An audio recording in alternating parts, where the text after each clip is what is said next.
So, hello and welcome to another podcast. This is Two Medics and One Mic. My name is Dr. Lasker. I'm a consultant radiologist.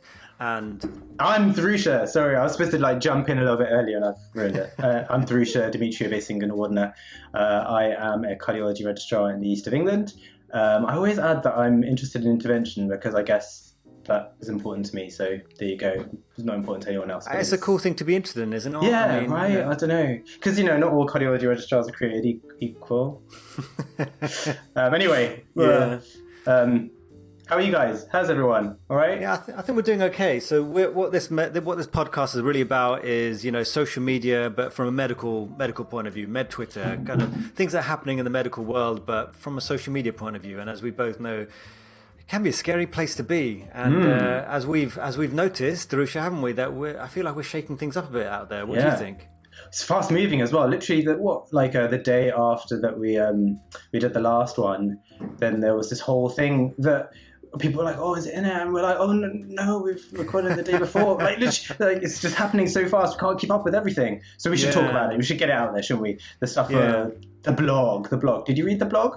Yeah, so why don't you tell? I remember we'd done the recording, and because I'm pretty new to this, it took me a while to put the recording together. And literally the next day, you were like, "Check this out," and I was like, "God, that would have been great to have in the podcast. Do we meet up again? Do we re-record, or And I just thought, you know what, it's going to go to next week. So this podcast, basically there was a blog article, wasn't there? I read some of it. I kind of got the gist of it, and I could see that people were very, very upset. Did you actually read the whole thing? I read 2 entries. I guess it is in retrospect, it's a guy who I didn't think he was gunning for anyone, but some of the stuff he said was pretty questionable and probably insensitive. It's one of those things, isn't it? You put it on the internet. It's fine. Dear journal, today the med reg was mean to me. Fine. But when you're putting on the internet, it's kind of talking oddly about kind of female medical registrars it was just a bit weird. Some of it was a bit strange. And then all the kind of passive aggressive stuff about kind of A&E doctors just basically lying, just being liars. Yeah, that's the thing, right? I think, so basically there was a blog article, and it was essentially a diary, wasn't it? I mean, it looked like it was a diary entries about this guy's feelings and that kind of thing. And I guess in this day and age, I mean, this is what I'm starting to realize. I've only been so active on Twitter for so long, right? And, people are, a lot more out there than I originally anticipated. People are really up there with their feelings. And so with this guy, I felt as though it was like his version of Twitter, but a really elongated version of Twitter, if that makes any sense. Instead of having your characters only so far, he actually had proper blog articles.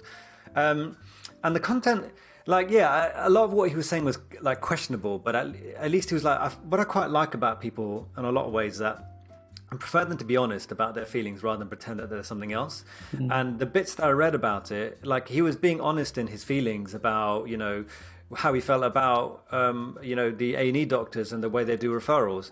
And, a lot, as you know, that I do a lot of memes, and a lot of my jokes do tend to be at the expense of someone else, be it A&E, be it someone else, in terms of the way they're referring things. And I guess it was maybe, do you think it was just the inflammatory language that was used? Because what was it? Something along the lines of deceitful A&E doctors, wasn't it? And it's the wording. Was that the problem that people got really riled up about? A little bit, yeah. Because I mean,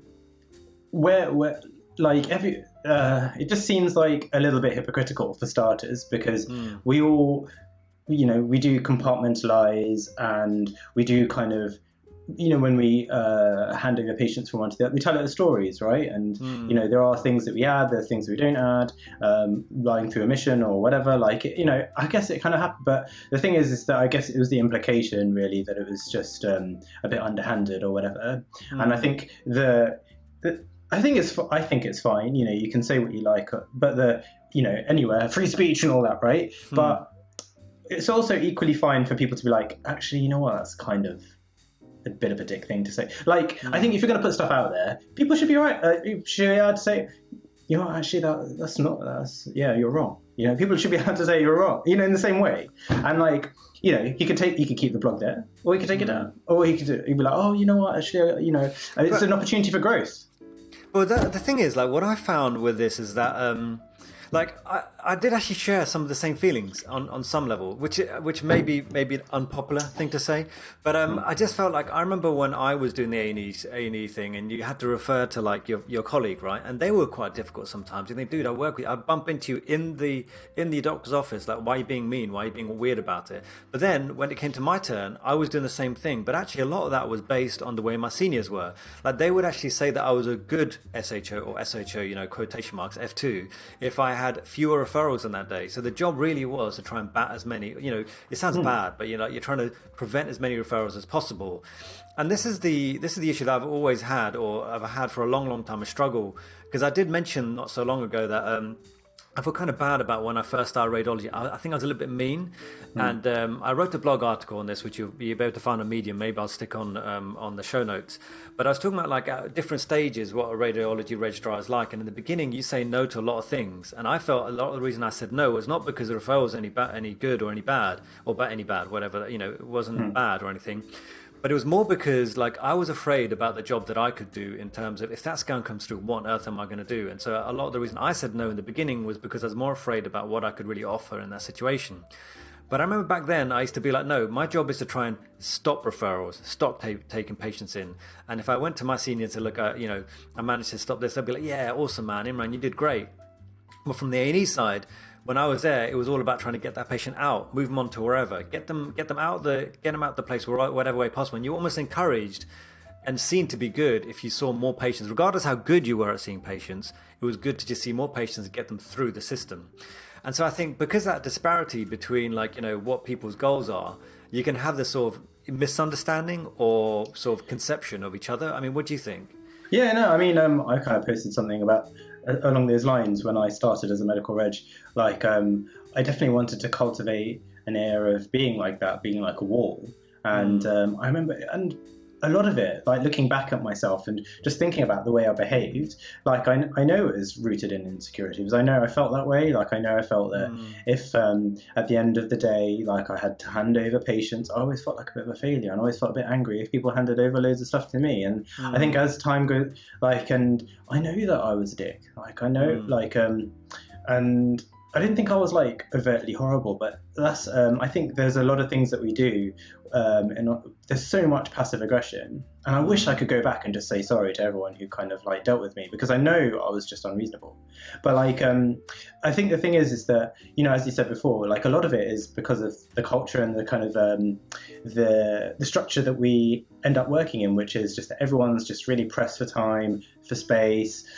And, everyone's kind of overworked. So nobody wants, that's why we kind of, like, push back. But that's not because, that person who's trying to refer to you is trying to ruin your day, or we're dickheads or whatever. It's because, like, the system is just so stretched. So, like, I just think as soon as we recognize that everyone's under pressure, then I think we could probably allow, yeah, bullshit referrals is still bullshit. It's but I mean, the thing is that being called deceitful, like, that's the thing. So I think when we talk to each other very briefly about this, is like, like, I could call you a lot of things. Like, I could call you all sorts of swear words under the sun, right? But if I call you deceitful, which is over the years I've called you plenty of things and vice versa. But, like, as soon as if I said to you, look, Tharusha, you know what? You're just not an honest person. It just hits you a different way, doesn't it? Yeah, it just feels like, you know what, mate, you've actually gone and hurt me there. Like, why don't we talk about it? Don't you think you'd have some feelings about that? And I reckon it's just the wording saying deceitful. But go on. I think there are a few other kind of strange attitudes, like I said, about kind of women and stuff. But I think it's that implication, because we all have to accept. I mean, it is unpleasant, and people can be really unpleasant to each other. And I think in that scenario, if I was to blog about it, I guess I'd be focusing on who particularly was a dick, rather than just being like, oh, EDSHOs and wankers, I always find that, with these blog articles, it's like it was his diary, right? And I don't know what the overall intention is, but, it's a way to express your feelings. And also, there's a really interesting phrase that I recently, I think it was a book by Justin Cleon, and he was talking about show your work. And he was talking about how a lot of us get really pent up on the idea that we've got to have perfect work all the time. But actually, it's more important to go for the quantity, because actually by doing lots and lots of things again and again, you actually get better and better at it. And so I thought to myself, actually, you know what, that's so true. Like, when he was talking about creativity, being creative, and how, if you're going to get good at something, you got to do 100 videos. 100 videos. Is that a COVID cough? Is that a COVID cough? Maybe. You know, like you do 100 videos or something like that, right? So with this guy, like he clearly wants to blog. I'll be honest with you, his blog wasn't very good. It wasn't particularly interesting, but you know, it might be that if he continues at it over a few years, he might actually become like pretty good at blogging, and only because of doing such a shoddy blog in the beginning things, it might be good. So I felt a bit bad to cut his blog out, and some of his opinions were a bit odd, but at the same time I could relate, or I could see it from his point of view, because I felt like I had been there, and I didn't voice those opinions, but I had been in that area where I've had those similar feelings or similar opinions. And all credit to him, you know, he deleted it, which is one thing, and he also gave a pretty decent apology, which some people didn't really. Was it? Didn't you think? Didn't you think so? What was the apology? I didn't see it. Do you remember? I didn't. Oh, right. No. Let's try and find it for you. I think I sent it to you, didn't I? Oh. Really? Yeah. Let me just find it for you. Okay. I think the thing is though, like you put it. I think if you're going to put it in the internet, I think it's an opportunity. Like I hope that with those interactions, that maybe it was an opportunity for some growth. Yeah, I mean, with most of these things, isn't it? You can either, like we had with so many people over the weeks now or months, where they've just dug the heels in, having said something a bit odd, and been like, well, I'm not going to change. This is my opinion. This is what I think. And everyone's like, you need to like wake up. You know what I mean? Yeah. But this guy, he literally wrote, oh, wow, I'm sorry. This was supposed to be a light-hearted post. I'm not intended to offend anyone or make light of good work the emergency team do. I'm gutted this has offended many, and I wholeheartedly tender my apologies. Right? So, you know, I wasn't explaining the barrage of insults, though. I guess it's where we are all on different, we're all different, and we learn every day. Thanks, everyone, and God bless. So, it's standard internet situation. Like he's gone and said something, got a whole load of insults for it, and good on him. He didn't thrash out. He didn't be like, oh well, you know, if you're going to call me that, I'm going to call you this, and if you're going to call me that, I'm going to call you this. It was okay. Look, made a mistake. Let's move on. And and people have, haven't they? I mean, that was like a week ago. Nobody's really talked about it since, apart from us. Maybe we should move on. Should we move on? Maybe we should. Because like, you know, there was that tweet, wasn't there, about us kind of following people being like, oh, are we going to arbitrate on this behavior? Maybe this will go in our next podcast. I mean, we've got a responsibility now. People are listening, so you know, to call out behavior and also reward apology. So well done to that person that we don't know their name, but you know, you got forgotten about because you said sorry, or maybe just people got bored. I don't know. I mean, we're on the lookout now, so people got to watch out. It's weird, isn't it? You just want to talk about stuff that happens and people. The thing is, we should all really be maybe second guess what. The thing about Twitter is like I sometimes feel as though like people are probably tweeting a bit too quickly. You know what I mean? Like maybe you should take a second. Yeah. Like I think, you know, I've been guilty of that. I mean, did you see my one the other day? Like where I was just talking about poo. Like just randomly, like it's because I saw this other tweet, which is by Joanna Poole, who messaged. She sent a tweet about circadian rhythms and how they're related to photosynthesis and how like our sleep patterns are related to. And I was like, oh, that's so interesting. And that reminded me of when one of my bosses. Like I remember once this guy like arrested when he asked for the commode and they're arrested. And I was like, I've seen that, you know, I've heard of this phenomenon where like people die on the toilet. And Elvis, yeah. Oh yeah. But like I was like, you know, why does that happen? And he was like, oh, well, it's like a battlefield reflex, you know, like you empty your bowels before you get into battle so you didn't get bacterial sepsis.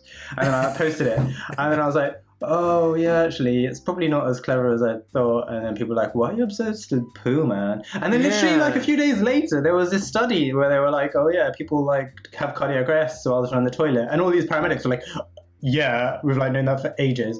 And there was this whole thing about it, and I was like, whoa, like maybe that thing just kind of like somehow got into my, I don't know, like maybe I'd seen a tweet about it or something, and then man, it's so like funny because when you put that tweet out about defecation, someone was like, are you trying to get on your own podcast or something? That was one thing someone put out, and I thought that was pretty funny. The second I was like, man, you pretty much defecated on your own Twitter, isn't it? You've literally just brain dumped on there. But you had another tweet which went like, you know, I'll be honest with you, it sounded like it was like, you know, when you get these big threads, sometimes you get these big threads, and maybe it's a problem with me. Like I don't really, maybe that's why I didn't do so well in exams. I just don't like reading. I just don't like, I don't know, something about paragraphs and all this stuff. When tweets go beyond a tweet, I'm a bit like, nah, it's too much, man. But the one thing, I kind of skimmed through your one, and when I saw the custard donuts, I was thinking, you know what? You had a tweet about custard donuts, and I thought, man, it's like You know, like we're talking about some of the things that hit the heart of you. That was when I was like, you know what? I don't know this guy. How could you say something about custard donuts, man? What's wrong with you? Ultimately, I think the crux of the issue here, for me anyway, is that I think custard is delightful, and I will eat it in any form it comes. I'll have it, I'll have it cold, I'll have it tepid, I'll have it hot, I'll have it lumpy. Even with the skin on top of it, I'll eat that. I don't care. I love custard. So that's kind of, I guess, where the passion comes from. But also, if you think about, let's get, I know cardiologists and donuts don't necessarily. Yeah, what is this cardiology donuts thing? I don't know what this is. Like people. Cardiology donuts. Go on, man. What's happening here? So there's a person who called Asim Malhotra. He is a cardiologist. I think he's in London, and his Twitter profile is a big deal. Like his pictures with him like shaking Samantha Cameron, David Cameron's wife's hand. She's like at 10 Downing Street there. So he's obviously a big deal. He put that picture in his background. That's obviously a big deal thing. And he, when during COVID at the very beginning, Krispy Kreme were like, for NHS workers, they donated donuts, and people were like, yeah. And he was like, oh my god, obesity causes COVID, and this is reckless, and you guys are criminal. And then he was like, all NHS workers are obese, and he just came out with all this stuff, and everyone was like, mate, just. And then all this, stuff that you kind of let go, because he's like a shouty man, and I think he'd written a book about kind of nutrition and how that kind of helps with your immunity and stuff, which seems like a peculiar thing for a cardiologist to do, because I don't think we have special study modules in nutrition for cardiology. Yeah. We don't. So I don't know, but maybe that's like a special interest of his. I don't know. But he'd written a book on it. So obviously that was his agenda, but because he kind of frames himself as a cardiologist, although it doesn't work in the NHS, and I'm not sure if you finished training. Am I going to get libeled? Am I going to get libeled? I don't know. I was a bit and so I was a bit like, this guy to cardiologists is like Priti Patel to brown people. I'm like, we just don't, just because he's there. We don't see eye to eye. We're just different. Yeah, he's just different. He's, if we could pass him off to another specialty, then I'd happily do that. He can go to radiology. I don't know, just another specialty I really don't like. I don't know. Just radiology. It's one of the situations like, thank you, but when they say, no, thank you, but no thanks. Well, you can go off to hematology. Hematology will be like, no, thank you. Yeah. Hematology is very grateful for the offering, but you can go somewhere else, please. Yeah. It's one of those kind of types. So that's where that beef comes from. But don't get me, I am a complete donut enthusiast, and if I've ever in doubt, I know that Dwayne The Rock Johnson also loves to binge on donuts. That's his kind of cheat day food. If The Rock does it, then you can smell what he's cooking. But donuts. Actually, I'm glad you mentioned it, because I love donuts. I've always loved Krispy Kreme, and in fact, when on the I hope I don't get in trouble. But on the fact when I was going to get married, I didn't want a wedding cake. I don't like wedding cakes. It's just not something I don't even like cake all that much. I know a whole load of bakers are going to hate me on this, but I'm just not a cake person. But I like donuts, and I don't know what it is, and I love Krispy Kremes. And on one of my pre-wedding events, instead of getting cake, they literally got me 3 packets of donuts. And part of the whole wedding thing was they're meant to put this kind of yellow stuff on your face and feed you some sweets. And I'm not big on Indian sweets either. And so they just ended up feeding me donuts. And do you remember that meme of Homer Simpson where he was literally you're in donut hell, and they just kept feeding me. He's like, keep going. I literally was like that. I was like, you can keep hitting me, and I was plowing through the donuts. And then, this week, I had the moment, didn't I? Did you see that? I tweeted about a 50% discount. So anyone out there who's NHS who got a blue light card, go to Krispy Kreme. I'm not getting any from this. I'm doing this from I want you guys to enjoy donuts as much as I do. But so I guess go to Krispy Kremes. Mate, so if we're going to get called out now, if we're going to get cancelled, it's going to be you and this kind of shameless promotion of Krispy Kreme. Yeah. But genuinely, if you go to Krispy Kreme, if you go to Krispy Kreme, you can get 50% off if you got a blue light card on a Wednesday. So I did that, and I tweeted about it. I was so pleased, man. And plus, I was fasting. I was looking forward to eating this donut so much. Oh God, you're fasting. That means I have to ask you the question that's on everyone's mind. Oh great, here we go. What is it then? Go on. I've had them all over the years. Do you drink water? It's good you mentioned that, because the thing about fasting is that I remember when I was fasting on the wards and stuff, and then a patient would be like, look, I've been nil by mouth for ages. You have no idea what that's like. And you'd be like, mate. It's one of those Don't get me situations, do I started. volunteer the information that I actually do know what it's like? I haven't eaten in like ages. Or do I just pretend? And no, normally I just leave it. I don't want to have a longer conversation about being Muslim, where I'm from, etc., etc. But yeah, it's like you actually feel what they feel going through on a lot of levels. Like when you do it, you realize, you know what? I know what it's like to going through what you're going through. I've been nil by mouth. I'm nil by mouth right now. Yeah. But not even H2O. Huh? Not even H2O. Not even H2O. Not even H2O. Exactly. There's a standard question, but you're not even allowed to drink water. It's like, no, that's the whole point in fasting. Like, come on. I love it. Yeah, it's always the same That's question. one of my favourite things to do, though. It's one of my favourite things to do is when, if someone tells me they're fasting, is to ask them that. But it's like, like when, all these people are called Harry Potter for like decades, yeah? They've been called Harry Potter for years, and suddenly Harry Potter comes out and becomes the biggest thing in the world. Yeah. It's like, they must hate their name. They must hate now, forever now. They're always going to be, oh, Harry Potter, I can't see your scar. And it's like, do you always have to make the same joke? Like, just imagine. And I remember I was working once, and I was thinking, you know what? I'm going to do. Well, this is not fun. I guess it's a bit of a geeky thing to do, but I literally typed in Peter Parker onto the system, and Peter Parker exists, believe it or not. Clark Kent exists. People are out there with these names. They must hate they must hate their names. To have those kind of names. No, with those things, I think you've just got to like jump around. You've just got to embrace it. You've got to go the other way, and you've just got to be like, I am Harry Potter, and then maybe like even get a tattoo of a scar on your head. Like, you've got to go that way. Yeah, that's what you've got to do. You've got to like double down. You've got to like to take it head on. Because you take away then, like I got that with the name thing. Like my name. Oh my God, name's so difficult. So literally like yeah. So then I'll be like, if they ask me what my name is and they ask me to repeat it, I'll be like, yeah, it's a long name. Because I'm just like, I acknowledge it, like that's what this kind of little dance is about. Just, posh.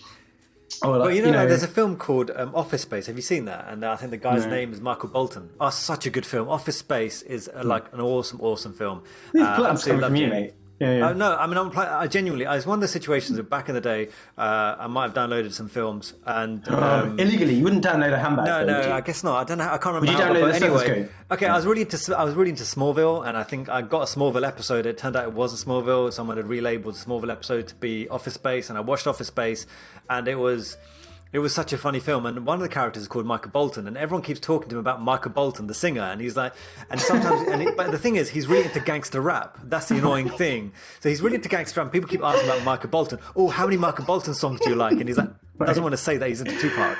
And then, Tupac? I think at one point, or Tupac, and.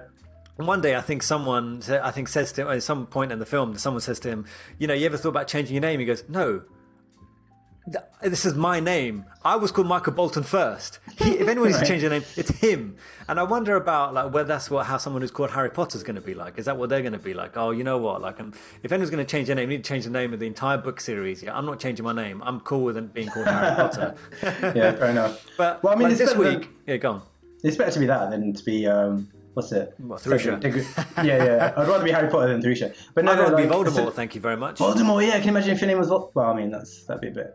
no, mate, like, I went to the Harry Potter shop down in King's Cross, right? And I bought a Slytherin notebook, right? And it was lovely. It had, like, leather trimming. It looked awesome. And it had the big word Slytherin, because I like Slytherin. I think they look cool. I don't know why everyone hates on Slytherin all the whole time. If I could be anyone, I would be in the Slytherin crew, because they look cool. And they live in dark rooms, etc., etc. It just seems to appeal to my personality. And...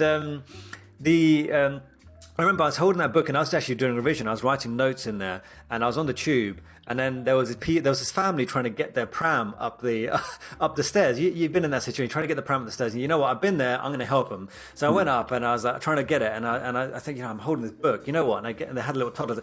Can you hold my book, please? So I gave her my book and then I helped them up this. And she was just staring at it and looking at me like, oh, Mum.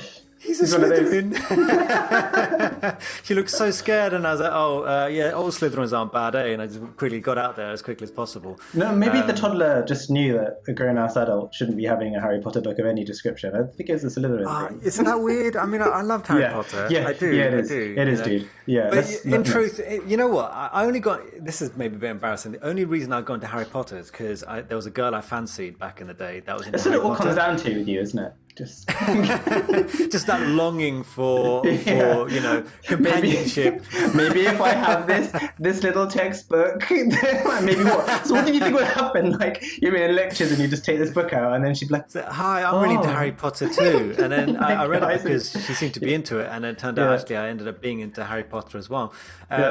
Let's go and brush up on the rules of Quidditch together or something. Is it Quidditch or I know, it's embarrassing, isn't it? I've got so many embarrassing stories about my multiple attempts. But I had a big week this week, Tharusha, a big week because, I think you talked about it the other day, you were touched by the blue tick. Someone who's a blue tick touched your account, commented on you twice or something. I've got a few of them following me. Yeah, I'm a big deal. Well, there you go. Yeah. And this week I had Krispy Kreme reply to my messages on a tweet 3 times. I felt like, you know what?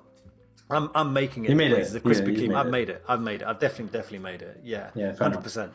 Yeah. Anyway, so what else has been going on Twitter? What's been happening through? Well, the other thing that I thought we should talk about was the the match day stuff. So everyone kind of finding their jobs, and it was interesting to see the kind of comparison of the US kind of medical Twitter versus the UK. The US ones are with reaction videos, which are some of them are amazing, and all these kind of US medical students look so glamorous, don't they? Like they also super made up. What is it about them? Why do they look so Hollywood? These people. I don't know. Let's just look all beaten down and ruined, and these guys are like, look at my perfect teeth, look at my perfect hair. Yeah, I've got hair. Check this out. Go away, man. I don't need to see this. Yeah, totally. Yeah, exactly. Oh God, I got gastro first. It's just it's interesting to see the differences. But one of the if that was the theme of the week, the differences between UK and Med Twitter, one of the things that just blew my mind was the controversy about the word provider. They were just melting down. Oh my God, I'm not a provider. I'm and it's just, I think it came from the idea that, I guess because it's all privatized or whatever. And so it's just, they basically are McDonald's workers with stethoscopes or something, or maybe that's what they're worried about, conjuring up that kind of image. But then someone tweeted basically making some implication as to using the, saying providers like the P word, with an implication that it might be the N word. And then it was okay, now this is completely hyperbolic. This is just completely out there. This is like, please, can I have a crumb of oppression? Please. It was just so next level. Unbelievable. I can't, you can't make this up, can you? So, I mean, the thing is, I think people do get worked up about the nomenclature of things sometimes, because radiologists, they don't like the word order. If you call them up and say, hi, radiology, that's true. I ordered a scan, and then people, oh, you didn't order a scan, we're not McDonald's, do you want extra fries with that? And it's you know what, can we all just get over the nomenclature of things? People don't mean it like that. There are people, when someone orders something, it's because they're clicking on. It feels like you're ordering something. I don't have a problem with that. If someone says, "Oh, I went to Domino's and I clicked on the order and then my order went through," it doesn't feel all that different when you're ordering scans or requesting scans. But people don't really mean it like that. I don't think so, anyway, because at the end of the day, you still need to justify your scan. I think if you said it, then it must therefore be okay. So that's. But you carry on. Oh, you know what? There's something I do love is annoying other radiologists. So if you want to go and say, I'm ordering a scan, please feel free and tweet at me about how you annoyed them, because I'd love it. I'd love it. Well, I think it just kind of sums up cardiology that there's so many examples of things that piss off cardiologists, word-wise. There was that guy who just went off on one against one of my cardiology registrar colleagues when she said mitral, and he was like, it's not that, it's and then I can't even remember what it was about. It's just kind of this guy who he doubled down, and that was incessant. But that's the thing, if we all had a list of things that we know cardiology would win. We would avoid cardiology would win. Was we just get angry about everything because we're angry, AF with fast ventricular response, or echo, don't capitalize that because I don't know, that makes you a dick or something. Really? And wow. I did not know that. I personally don't like it when people go, hi, are you cardio? I don't like being called cardio. I'm like, that's my least favorite form of exercise. Please don't call me that. You're reminding me that I should have done cardio. Yeah, exactly. I don't want to remind of that, so please don't go there.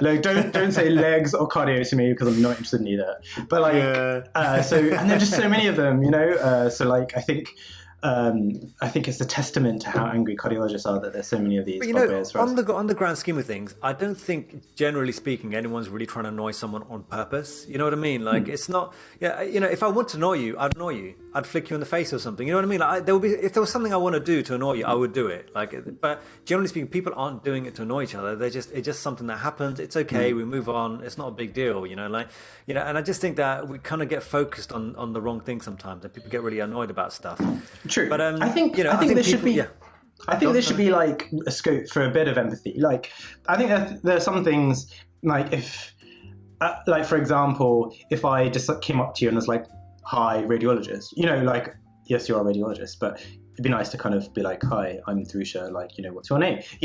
But I think in the kind of perhaps in wanting to be brief or something, people just kind of skip through niceties. And so I think there's probably an element of that, which I do think is a bit annoying. Like, I would like it if people asked me what my name was. And just because I'm like, it'd be nice to have like basic human interaction with this person, before my kind of phone goes off again or something. Yeah.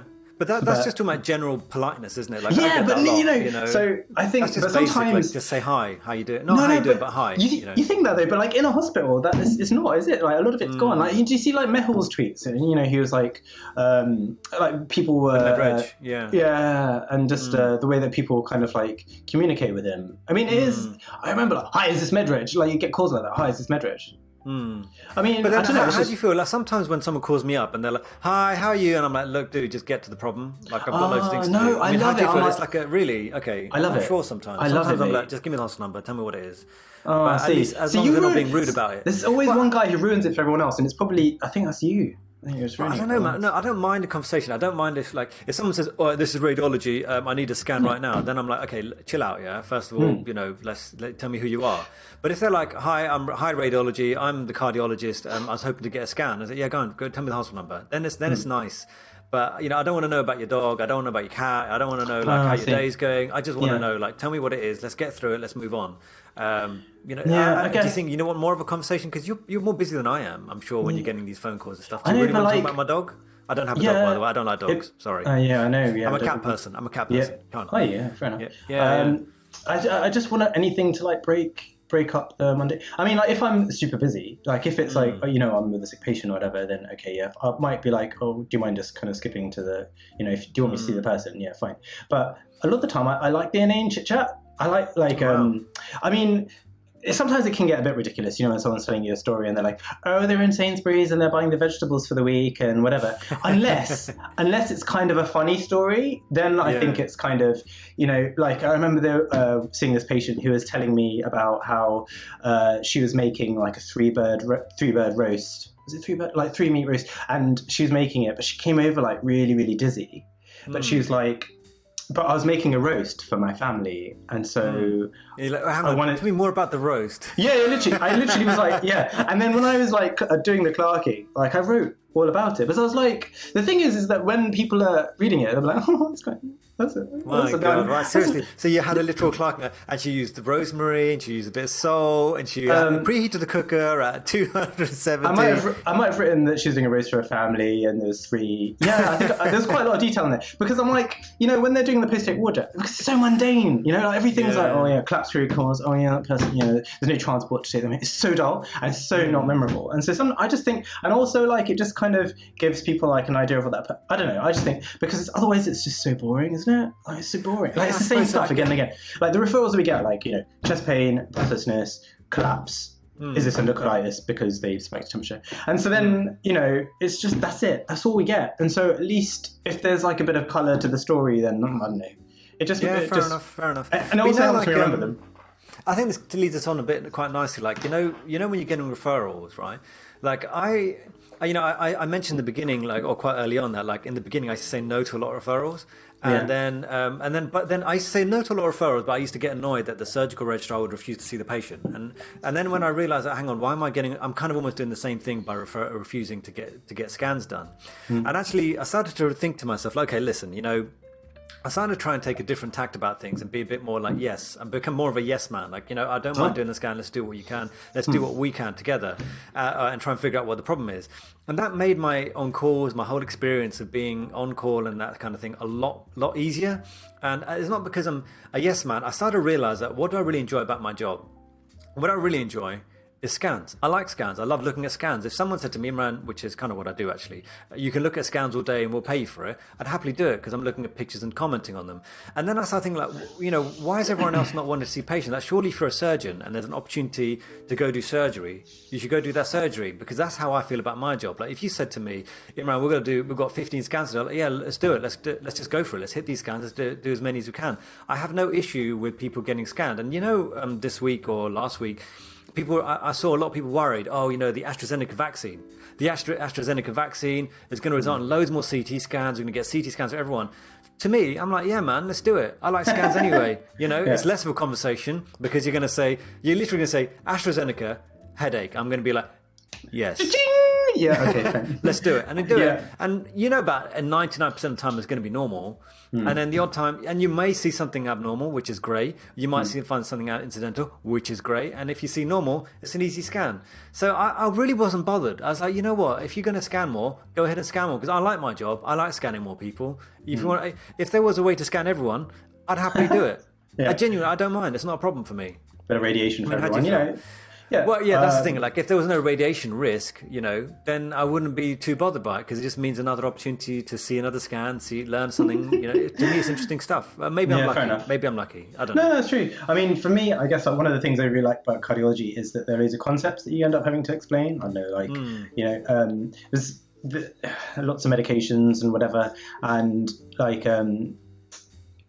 compliance can be a real problem, right? So, when the person has coronary syndrome, whatever, then they end up on 4 new tablets, and they're like, I wasn't on anything before, and now I'm taking stuff for my cholesterol, even though my cholesterol is normal.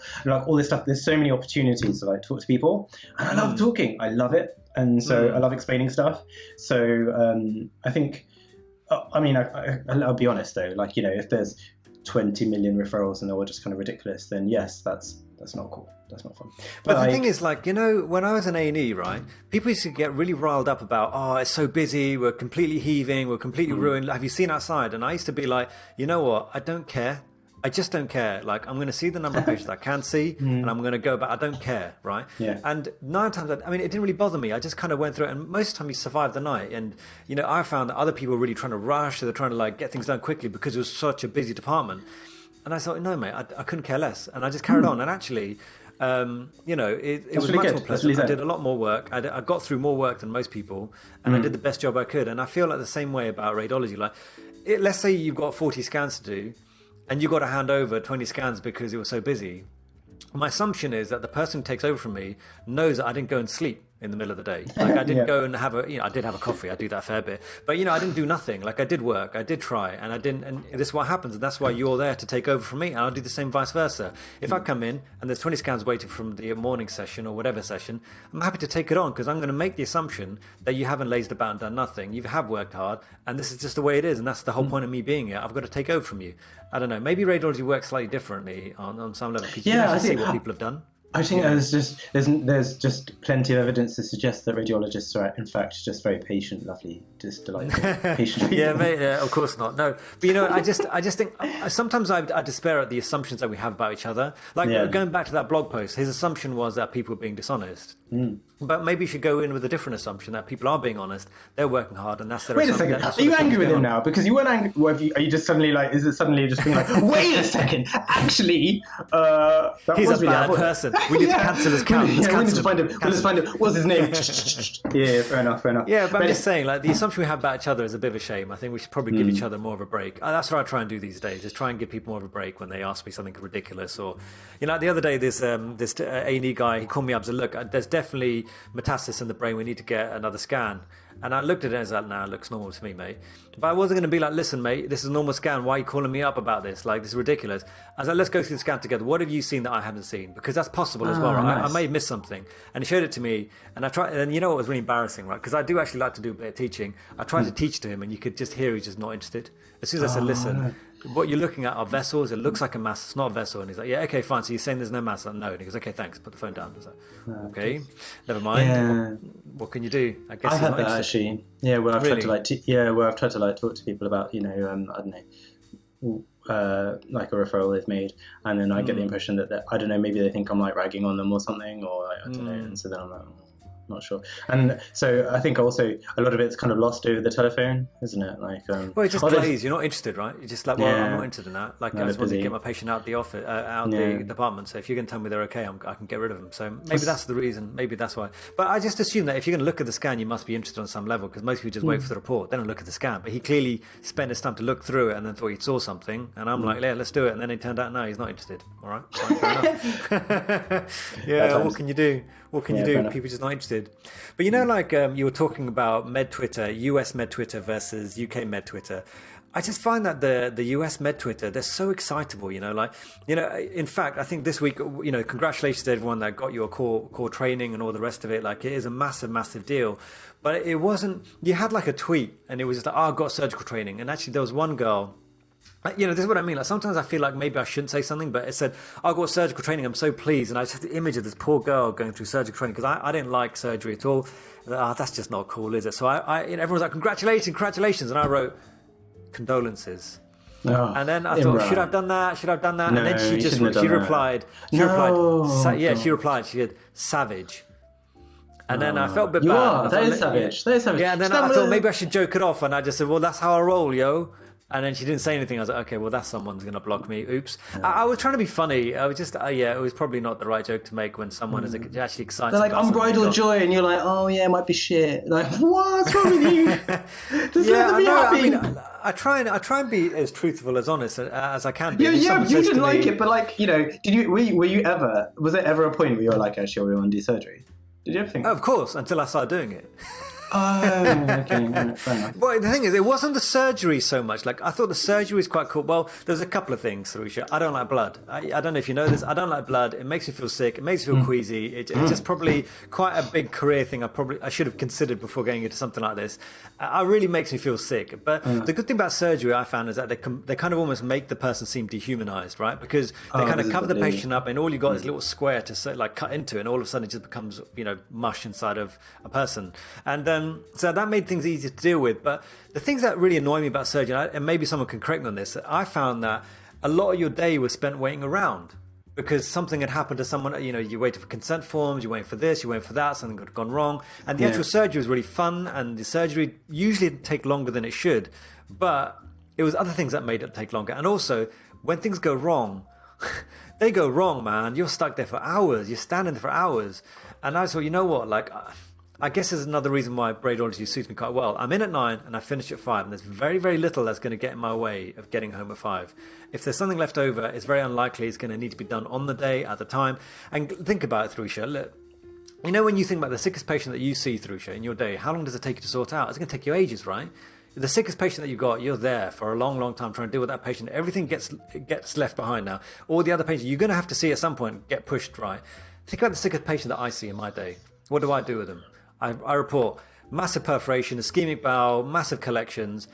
I pick up the phone. Hi, Tharusha. Hi, this is radiologist. really sorry. But... really sorry. I know it's 5 to 5, but that patient that you scanned, they've got ischemic bowel, they've got perforation, they've got massive collections. Sorry. Good luck with that. And I put the phone down, close down my computer, and I go home. That's the sickest patient of my day. That's the sickest person I'm going to see all day, and that's all I have to do. So I find it's a real privilege, and that's part of the reason why I like doing radiology. Like, I don't see why anyone wouldn't want to do it, and that's part of the reason why, because I leave at the time I want to leave. Yeah, I don't know. Yeah, I love the attention though. I love the like, you know, when like, I mean, being in Norwich, it's been awesome. And like, say for example, when they're like STEMIs and stuff, and everyone's like, oh, and the patient's like, oh, and then like the paramedics were like, oh, can we watch? And then everyone's like watching, and then, you know, and then they go from like, oh, to like, oh, having a sandwich afterwards, and you're like, it's, and so it's quite quick, and the change is delightful. But then, you know, like, let's say the worst, if you think about the worst part of your job, the thing that you hate the most, right? How bad is it? Like, how bad is the worst part of your job? Well, clearly not bad enough for you not to keep doing it, I guess. Yeah. The worst part probably was being a medical reg. That was the worst. Really? Yeah, I mean, I can imagine. I don't know how anyone could do that job. Honestly, my heart goes to anyone that's a medical registrar. It's such a difficult job to do. But what I mean by that is, like, I think radiology at its worst is actually still quite enjoyable. Like, on those days when you get multiple phone calls, you know, you've got like a massive list of things to do, I can still sit there with my coffee and be like, you know, Okay, Is let's go that to how next you scan. is that how you picked your specialty? So you based it on, because people do different things, don't they? Like for me, I think it was like role models. Like, oh, I identify with those people, and I mean the other stuff kind of, like now when I think about it, I love kind of like procedures, and I like the fact that we kind of do a lot of everything, and do our own imaging and that kind of stuff. But at the time, I think the reason why I chose cardiology was like, I want to be like those people. But so was it for you the worst bit? Like, as in, I can handle the worst bit. No, actually, the reason, I mean, I remember, I've alluded to it, and I'm sure we'll go through this in the past. I was a terrible, terrible medical student. I had no hopes for doing anything at all, really. And I think I'm not taking away from GPs or anything like that, but I thought, okay, look, if there's a subspec I can get into, it's probably going to be GP, right? That's how I felt. Like that's how I felt. I didn't think I was going to make it anywhere else, or just be like an SHO doing locums and stuff. And then one day I went to ask for a scan, and one day I was in A&E. One day I was on the wards, and then they were saying, Imran, you need to go, accompany this patient to the radiology department. I was like, why is that? And he goes, because we don't have any doctors in the department. I was like, well, where are the radiologists? They're like, what do you mean? They're always at home. And I thought, what? They're always at home? What do you mean they're at home? He goes, oh yeah, we send the scans for them. I thought, that's interesting, isn't it? And I was only an F1. So I mentioned it to a few people. Hey, what's the radiology game like? And they're like, oh yeah, well, it's really hard to get into. You'll never get in. They just said you're probably not going to get in, and I took them for their word for it. And then I did go to radiology and I asked them, hey, listen, I was thinking about doing radiology, and they were like, yeah, you should think about doing this. But I kind of just left it. I was like, it's never going to happen to me, man. I'm just like, such a failure of a medical student. And then one day, this is how we're talking about how someone takes interest in you. I went to ask for a scan, and this particular guy recognized me from when I was a student, and he goes, hey man, what are you still doing? Did you fail again or something? And I thought, no, I didn't fail again. I'm now working in A&E. I'm now an F2, and I'm going to try and get the scan. He goes, what do you think about doing? And I was like, a GP, I think. And he was like, oh, right, have you ever thought about doing radiology? And I thought, yes, I have thought about doing radiology, but let's face it, I'm probably not going to get in, so I'm not going to do it. And he was like, whoa, don't be like that. And he really took an interest in me. He really, really pushed. And he took my phone number, started calling me, started hassling me, like, what's going on? Are you going to apply or not? And this was literally 3 months before the application day. And I chanced it. And it happened. I don't know how it happened. It's an amazing thing to happen. And I look back, and now I'm thinking, like, it does suit me quite well. Like, GP was actually really, really hard. Like, I did the GP placement, and I thought, you know what? I'm not cut out for this. Like, this is really hard. Like, I can't believe I thought this would be the easy thing to do. Like, what am I thinking? You're an idiot. Like, I know, I am. I agree. I completely agree. Like, they have to the people will be like, oh yeah, I've just got like one problem, and then it's like 47 problems, and it's like, okay, no, and the clock started, you've got 10 minutes, and then they're done, and then the next person's in, and you're like, and they talk to you about like the depression from, and about 47 different things, and oh my god, it sounds. How did you think that was going to be cool? No, I don't know. I think it's probably because of the friends I had, and they're all going to go into GP, and they're telling me, "Don't worry about it. It's pretty straightforward to get into." So it was more about like who would accept me being the kind of caliber student that I was, because I was pretty bad. Do you think that sounds better? Huh? Do you think that sounds better? What do you mean? It doesn't sound better. Maybe. I don't know, but I just thought that like I probably wouldn't have a chance anywhere else. I don't know. It was a silly medical student thing to think of, I guess, and I feel bad. I don't know. I didn't appreciate for what it is. So anyway, I just should we move on from that? Yeah, fair enough. Okay, fine. So yeah, what else has been going on this week? Well, speaking of GPs, there's a chap who I follow who I think he had a thread. It was on vaccines, and then like this other, like a slightly older GP, much older. I don't know why he just come into it. I don't know why, but anyway, just another GP comes out with like, the things from China, and she basically just came out with some racist stuff. Essentially, it's like racist stuff, like really? Just yes, I remember this. Yeah. And then he was like, "That's racist," and she was like, "I can't believe you called me a racist." Like being called a racist was more bad than saying actual racist stuff. And the thing that kind of it really bugs me, like how people, if you say it, that thing you said is uncool, that's a bit racist. They're like, oh my god, I can't believe you've used inflammatory language. It's like, mate, what you said was inflammatory. I'm pointing it out to you so that you can kind of, reassess the situation, maybe take it back, or maybe just, rephrase it or whatever, because it's not cool as it was. Oh my God, you call me a racist, and that's it. And they're like, as if that is the bad thing. That is the bad thing. Like, oh, and like, racists, I mean, I don't know, they want to get Webster's dictionary out, don't they? And be like, oh, actually, I'm racist. And that, like, yeah, you don't have to, like, I don't know, go and beat up like an ethnic minority, like to be a racist. I think you just have racist views, and we all have like problematic opinions and stuff, right? But like the reason why it becomes a problem is if you're not able to be like, actually, maybe maybe I'll just shut up. Like, I don't know what I'm talking about or whatever. But she just blocked him. He was. Oh, really? Okay, yeah. She's like, but this is what I was talking about earlier, isn't it? Like, there's certain things that if you call someone those things, it really hits the core of their being. It hurts them hard. Like, if you call someone a liar, that's it. You could call a liar, and it hits them. They're like, whoa, you can't call me a liar. That's hard. That's harsh. And I think racism is another one of those things. Like, there was actually a documentary I was watching where there was a comedian who was following around a white supremacist, right? And the white supremacist was just spewing all this stuff about Jewish people, Muslim people, African. It was unbelievable, the stuff he was coming out with.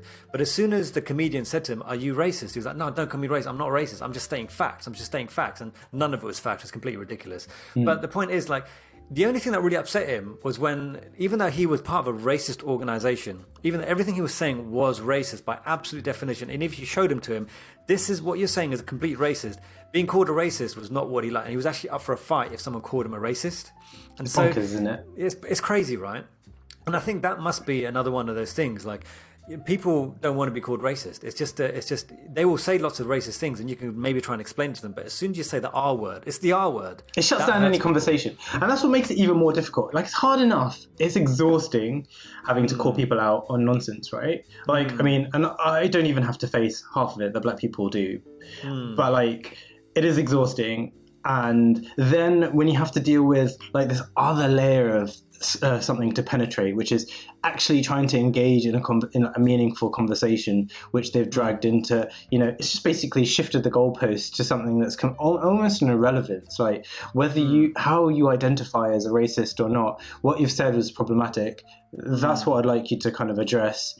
But we're now down this other kind of garden path, because you're just like not mature enough to kind of like, I don't know, just accept that there are words to describe certain opinions. I think this girl, what she'd done, I think someone had talked about how like the vaccination programs, we keep talking about the Western world and how well they've done with it, but actually the Eastern world and places that are not part of the West have done actually really, really well with the vaccination programs, and they're dealing with it. But we're not talking about it because they're not, part of the bigger picture of the way that the news is broadcast. So this person was quite negative and took it as, they said a few racist things and things. But like, it's interesting you say exhausting. Like, I find it exhausting being a brown guy sometimes. I mean, obviously I don't feel it as much as someone who is black. I mean, clearly, from what we see across the pond, it's unbelievable what they go through. Especially that thing you retweeted the other day about that army general or something, lieutenant who got pulled over. It was unbelievable, isn't it? But like, I don't know about you, Tharusha, but generally speaking, when I go around my day-to-day business, I never really think of myself as a brown person or a Muslim person even. Like, it doesn't even cross my mind, like, oh, I'm brown, until someone reminds me that you're brown, right? They'll say something, you think, oh, hang on, I guess I am a little bit different. And I think this actually takes it back to GP. Like, when I was doing that GP placement, I had the GP trainer, or the guy that was in charge of me, and he seemed like a nice enough bloke. And, again, I think he'd be one of these people that was kind of racist without really realizing he was being racist. He was saying racist things but not really realizing it. So being a Muslim person, I go to Friday prayers, and so I said to him, listen, at Friday lunchtime I'm going to go to Friday prayers, is that cool? And he was like, we've got this meeting at lunchtime, and I was thinking, look, but if it's possible, can I go? And afterwards, yeah, you go for it, right? And next I got reported for skiving. And I was like, where did that come from? Like, what's wrong with you? I had this discussion. Why are you reporting me for skiving? I already told you where I'm going to be. So immediately I thought there's something a bit up with this guy, and that whole story would be another story for another day, because I ended up having to talk to someone else and something. It just went on for ages. And one day he walks into my the consultation room I had, and he was like, Imran, I need to watch you do a consultation and give you a mark so that, you can get through this placement. I was like, yeah, go ahead. And, at the time, I mean, now I'm a radiologist, I don't really get to speak to many people. I thought I was pretty good at talk to people and alleviating concerns. And, like I said, I really wanted to be a GP at one point. So I kind of tried to, try and make myself be better at it. And so, I had this consultation with the patient, and I thought it went pretty well. They seemed pretty happy, and they left the room, and he's sitting in the back writing all these notes. Then he kind of pulled up the chair next to me and says, you know what, you did a really good consultation. I thought, awesome, man, I'm going to get good marks here. Because you know what, the best thing about you, Imran, I'm going to tell you the best thing about you is your accent. I think he did a racist. He did a racist, didn't he? And I thought to myself, what are you talking about? Like, I've been through med school, right? I've gone through F1, I'm coming into F2. I've done all this stuff, right? And the best thing about me, all this training, is my accent. Yeah, what is that? Where did that come from? Why are you saying that to me? Is that called a racism? That is a racism. Yeah, it is, exactly. But then if I go and call him out as a racist, I would end up in more trouble. Yeah, exactly. Inflammatory. His feelings would be hurt. Oh. Yeah, exactly. So I literally took it. I just took it. You know what? Just give me my marks and let's get out of this. Just move on. Let's move on. It was really, really terrible. And there was another. Yeah, I mean, there's been a few these occasions where. You just get reminded that you're never going to be the same. You get othered, don't you? I think that's called othering. Yeah. Is that what it is? You mean, you must have had situations like that. Yeah, it's just this kind of coded kind of way of just letting you know that they've identified you as like. You know what? I even had one that was not so coded back in med school. Did they ever tell you about this? So. I just started clinics, and I was kind of enjoying clinics. I thought it was kind of fun. And there was this really nice everyone's a radiologist to me these days. Gastroenterologist, and he organised for us to take a history from a patient, right? I don't know if you can see where this is going. So he organised for the patient to come in, and all the medical students came into the room, and he had the patient sitting there, and he said, each one of you ask a question to try and get a history from this patient. And then at some point, you won't believe this, and this did happen, and you might be able to go back to our if you go back to our yearbook or whatever, you'll see that people have mentioned it in the yearbook that this event happened. And so he goes, look, we're trying to get to the colour of what colour her stool is. So he looks at the patient and goes, was her stool the same colour as him? Or the same colour as my shoe? Trying to get the difference between Melina and normal poo. And he was literally pointing at my face, and I was just like, huh? And then I remembered, oh yeah, I'm brown. I forgot about that. Oh, hang on, that ain't nice. What are you doing, man? I haven't been called poo since I was like 5. Did you say that? What did you say? I didn't say it. Genuinely, I didn't say anything. I was so in shock that had happened. I did not say a word. And I just left it. And a few of the other guys, I guess maybe it was a different time. Like back, maybe in these days I would have tweeted about it. I don't know, maybe I would have tweeted about it if Twitter was a thing back then. But there was nothing like that. And then, the other guys who were with me, girls who were with me, they just laughed it off, and it was kind of joking, like, I can't believe that just happened. That's so weird. That's terrible. Yeah. And that is terrible. I kind of just let it go, let it slide. Like, all right, well, that's what it is what it is. I've just been likened to poo in the middle of a teaching session. Life of a brown man, eh? What can you do? Wait, so that was the trainer? That was a consultant. And generally speaking, he was lovely. He'd actually taken his time out to try and teach us and get patients in and go through histories. Yeah, but that was a day he'd said that you were I look like colored. Yeah, there you go. So, but that's the thing. Does that change a person completely because you've gone and said something like that? Do you think so? Do you think he's a racist person? Do you think he's just so is he a racist person? No, I mean it's just an unkind thing to say. It doesn't take a brain like a brainiac to kind of realize that if you compare someone.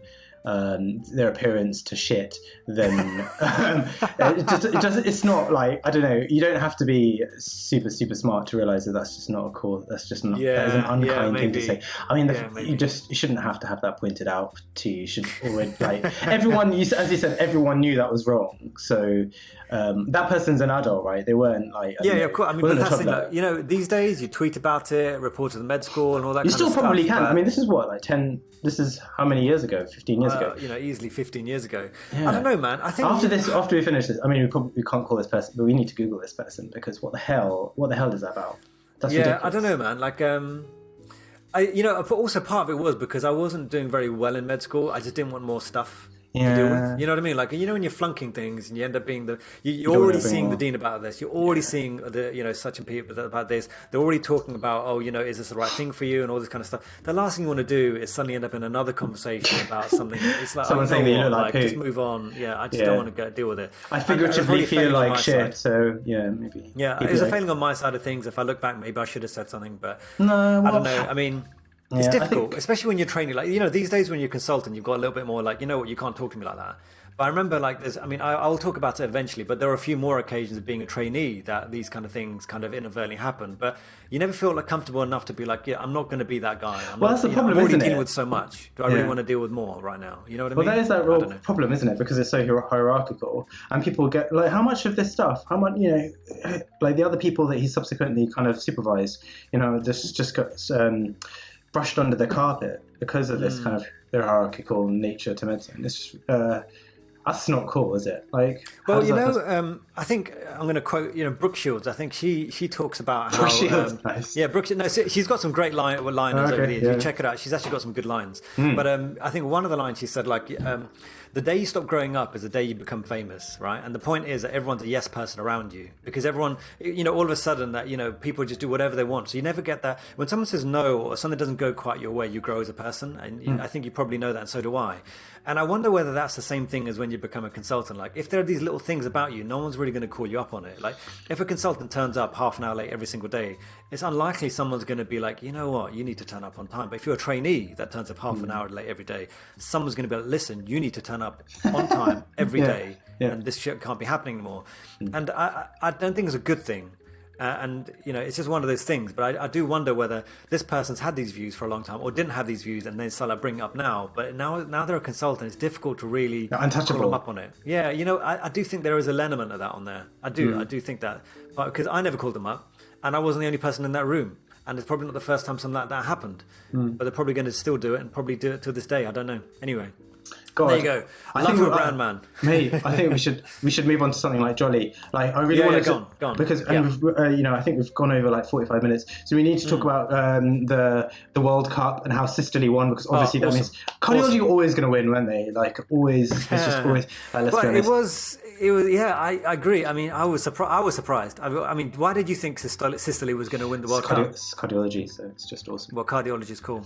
You know, when I saw that thread, you know, like I said, when there's too much reading involved, I can't be bothered usually. When I saw that, my eyes actually went kind of weird, because I was like, this feels like an MCQ. And I'm not very good at MCQs. I'm not very good at SBAs. I don't know how I'm going to answer this. When I actually started reading, I was like, this looks like quite a lot of fun, and people really getting into it. And there was like Team Pubic Rami, condolences. Yeah. Is that okay? Can I say condolences to them and not get done for it? Anyway, so condolences to Pubic Rami. I was on your side, actually, Pubic Rami. Anything anatomical was like I was up for. But it was great fun. But did you see that someone did a medical version of it? And I haven't kept up with it at all. Yeah, med scores, yeah. I keep, every time I see it, I don't think it's possible to vote more than once, annoyingly, but obviously I did UCL. And I'm doing my MD at UEA, so like I voted for them as well. But like I think I really do like those threads in Med Twitter, because it just kind of breaks it up a little bit, isn't it? Yeah, because, you know, from the outrage and stuff, it is kind of nice to have something lighthearted. Like, there are a few people that are quite fun for this. Like Russell, like his videos, they're kind of enjoyable, aren't they? Yeah. And then really fun. And every so often, Zach, do you follow him? You should follow him. No, I don't. Maybe I should find Zach. He's a Medridge. Yeah, I'll send you. He's like, he'll put kind of like funny threads every so often. I think one of my favorite ones I think he did was kind of politicians as medical specialties. Oh, nice. Although I can't remember what he did for cardiology. I don't think it was that favourable. But okay. But, you know, it's funny. So it's all good. It's all good. Yeah. But like we've talked with and we went really deep. Oh my god! Like are we going to be bringing people down with this? Are we bringing people down with this? I hope not. I mean, look, MedTwitter is a fun place. It's a fun place, and I think having these conversations is good fun as well. Hopefully, you guys can relate on some level. Maybe it opens your eyes to what it's like to be a brown person sometimes in the world of medicine. Don't you think? I think. Yeah, just like your eyes are opened to how important and valuable and how difficult GP training is, and how they are. You know, they do a really important lot of my good mates are GPs, and they're going to be listening to this and be like, cancelled Tharusha, why didn't you interrupt him? Why didn't you get in there? Why didn't you? And I'll be like, oh, you know, because I just wanted to. And they're like, but you did it. You know, 10 minutes, 10 minutes. And if someone, you know, you have to do the ideas, they have to do all that stuff. And you know, we don't have any investigations. Do you know about, you texted me asking about your child's rash? And then I'll be like, so yeah, look, GPs. Apologies to any GPs out there. I love all specialties. Maybe not ortho so much, but I love all specialties. Yeah. All right. Cool. All right. I'm gonna go. All right. Cool. Thanks for listening, guys. Thanks a lot. Yeah. Speak to you guys next week. All right. Bye.